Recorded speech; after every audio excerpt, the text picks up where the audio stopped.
My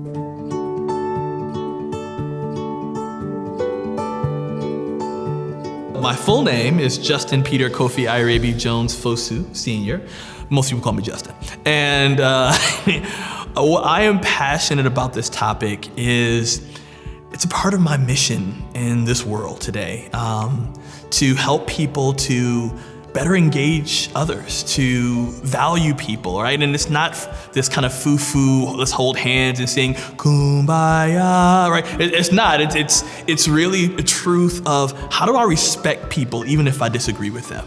And one of my phrases that I believe for myself and I share with others is that I can vehemently disagree with someone's ideology and yet passionately pursue their humanity. And I'm on a mission to normalize how we approach diversity and inclusion, that it becomes not a big initiative, but part of our everyday lives, not a mandate, but a mindset. That's my mission. It's to normalize diversity and inclusion, how it's talked about, and that we would engage each other with the humanity that each and every single one of us possesses. It's necessary to talk about how we engage people, how we don't take the exit on people, how we learn from others, how we challenge our assumptions, challenge our brains to be able to fully engage the humans before us. Wow, what is one lesson I took from my family and how has that value kind of carried with me today? And I have to say it's my mom, right? So the phrase, I got it from my mama, right? And so for me growing up, my mom, even though we didn't grow up with a lot of money or resources or things like that, my mom would take us to diversity and inclusion, right? She would take us out to difference. And so we went to Oktoberfest and Polish festivals and Hispanic Heritage Month. And we didn't just go out, but we also brought it into our home.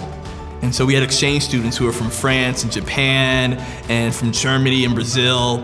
And I remember just wondering, even as I grew up, like, how in the world did my mom have this mindset? When I was growing up, I was the one who was, woo, right? So I was the one who just had this energy, and my mom hated it growing up because she was like, go sit down somewhere, Justin.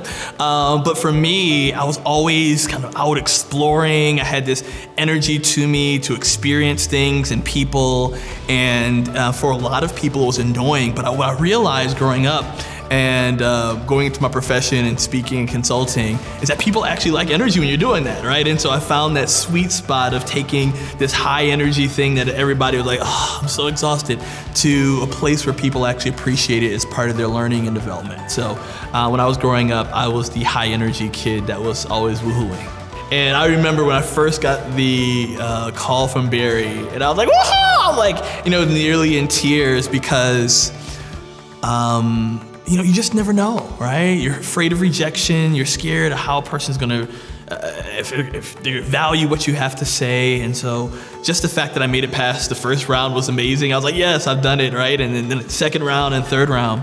And that call was transformative because I was like, they believe my topic, right? And it was just a perfect wedding of how do we build bridges and open doors.